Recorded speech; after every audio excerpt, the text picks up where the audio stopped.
The so-called anti-war America First president seems like he's pretty intent on escalating us to go to war in Venezuela. Hmm.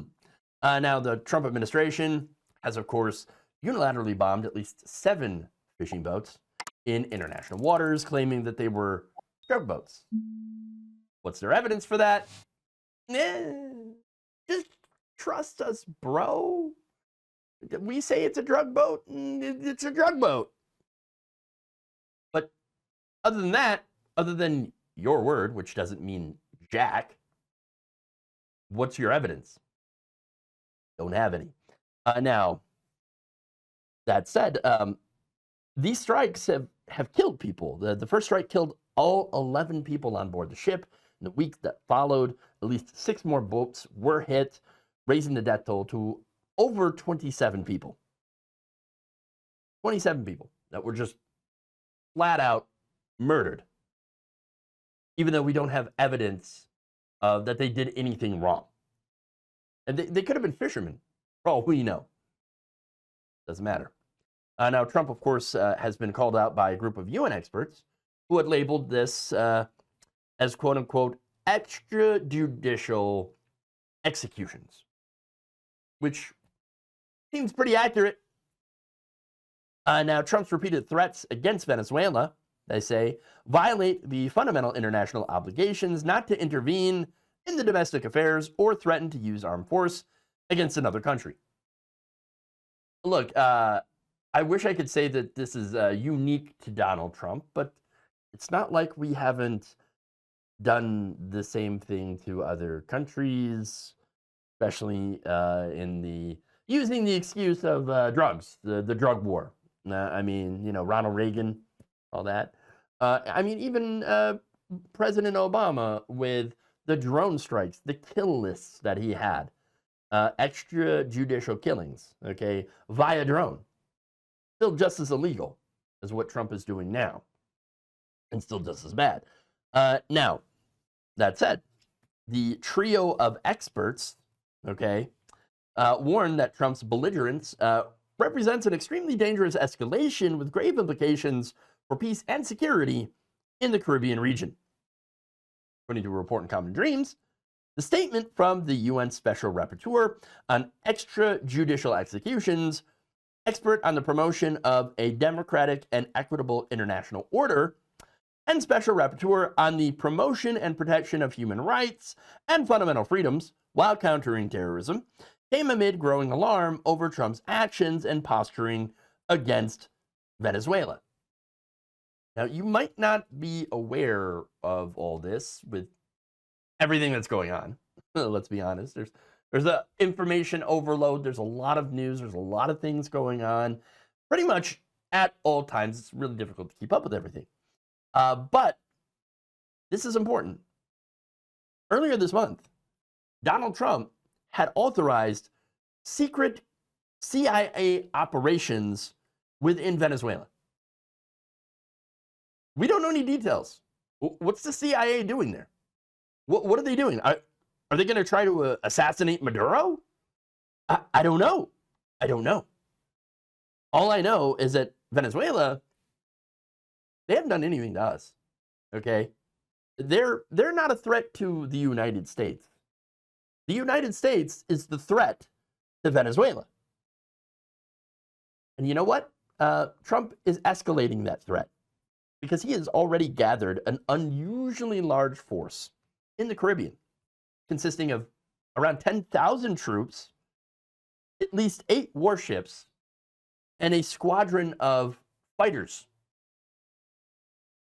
I don't know, it kind of looks like he's ready for some sort of military intervention there. Perhaps an invasion, although kind of seems a little small for an invasion force, but still, I don't know, it kind of seems like we might be pushing for some regime change, okay? That should be concerning. Maybe, I don't know, maybe this is as a result of him not getting the Nobel Peace Prize. Maybe he's taking it personally and decides, I'm going to do some war. I don't know. But look, seriously, even if this is really about stopping drug smuggling, Smuggling is not a capital crime. It's not. What he is doing, what Trump is doing, is murdering likely innocent people. Again, we don't know. Over the possibility they could be smuggling drugs into the country. Now, even if that were true, and we don't have the evidence to prove this is what's happening, that they're actually smuggling drugs, right? The fact is that the drug market in this country only exists because Americans want the drugs. It's simple supply and demand, right? Trump is murdering people, though, with no charges, no trials, just murder. Okay, just murder over this. He is a criminal. He ordered this. That's a big problem. And now his actions could lead to an armed conflict in the global south, in which, of course, more people will die. Not over drugs, okay? No, a lot of people are saying that this war on drugs narrative is actually nothing more than a cover for the administration's longstanding goal of doing regime change in Venezuela. I mean, everybody remembers, hopefully, Juan Guaido, okay, and how this administration during that time was like, oh yeah, no, Juan Guaido, he's the official president of Venezuela now. No, he's not, though. He's not. They are desperate to do regime change there. Okay? And look, experts have pointed out that most illicit drugs that enter the U.S. do not come from the Caribbean. They actually come via the Pacific coast or overland from Mexico through the southern border. So what they're doing here is, I believe that they're using drugs as a pretext to do regime change so that they can get at the oil. Venezuela has massive oil reserves. And all I can think of is Donald Trump's oil, fossil fuel baron friends all licking their chops at the idea of being able to tap into those reserves. And I can't help but go back to Elon Musk. And I know he was talking about a different South American country. I believe talking about their Ecuador's lithium reserves, where he said, we coup who we want to coup. Or something to the effect of that. Okay? So, yeah, we coup who we want to. Or we do regime change. Wherever we want. Doesn't matter. When you're in the United States, they let you do it. At least that would be Trump's answer if you asked him. Either it would happen through military action, which I think is on the table, although it probably won't be the first thing that they try. More likely, they're going to try to scare Maduro into resigning so that they could put in someone like Juan Guaido. Okay? I don't know if it would be him, might be someone else. It'd have to be someone who is totally fine and aligned with the U.S. on foreign policy and our giant multinational corporations, and would have to be comfortable with allowing those corporations to come in and take over those oil reserves. That's my read of the situation.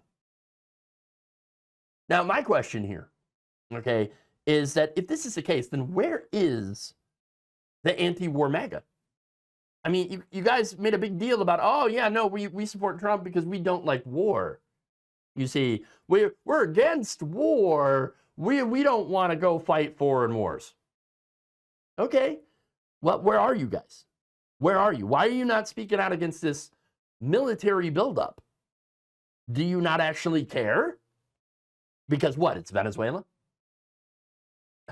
Or did you buy into the whole drug war narrative and think that, oh, this is just, we're just trying to protect the United States from the drug smugglers? I don't know. But those so-called anti-war voices that are supposed to be on the right are pretty silent right now about all of this.